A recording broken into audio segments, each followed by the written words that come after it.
আজকে যে প্রোডাক্টটি নিয়ে আমি এসেছি সেটির নাম হচ্ছে ইট্রাজেন এসবি। এই ইট্রাজেন এসবি সাধারণত tinea pedis, tinea cruris, tinea corporis এছাড়াও ক্যান্ডিডিয়াসিস ইত্যাদির ক্ষেত্রে কাজ করে থাকে।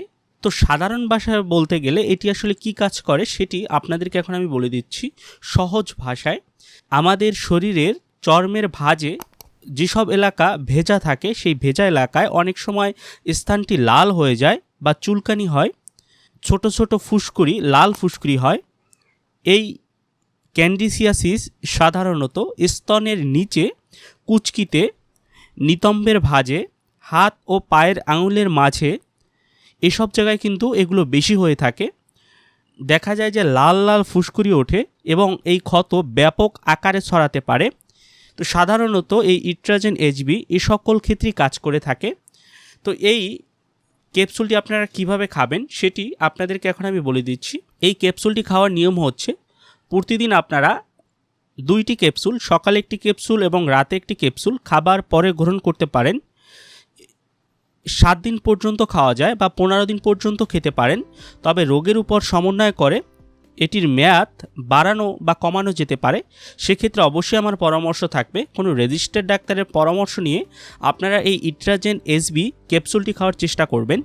তো এটি বাজারজাত করে থাকে বিকন ফার্মাসিউটিক্যাল লিমিটেড। এটি বিকন কোম্পানির একটি প্রোডাক্ট এবং এটির মূল্য কত টাকা সেটি আপনাদেরকে এখন আমি বলে দিচ্ছি। এই ক্যাপসুলটি এর প্রতি পিসের মূল্য হচ্ছে 20 টাকা করে এবং এক পাতার মূল্য হচ্ছে 200 টাকা। আপনারা 200 টাকায় যে কোনো ফার্মেসির দোকান থেকে এটি ক্রয় করতে পারবেন।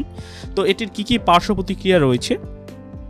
এই ক্যাপসুলটির পার্শ্ব প্রতিক্রিয়ার ভিতরে রয়েছে মাথা ব্যথা, ঘুম ঘুম ভাব, অ্যালার্জিক সমস্যা বা র্যাশ ইত্যাদি সমস্যা দেখা দিতে পারে। গর্ভাবস্থায় বা স্তন্যদানকালে ইট্রাকোনাজল ব্যবহার করা যাবে না, এটির ব্যবহার নিষিদ্ধ। তো এই প্রোডাক্টটি সাধারণত বাজারজাত করে থাকে বিকন ফার্মাসিউটিক্যাল লিমিটেড। এটি বিকন কোম্পানির একটি প্রোডাক্ট।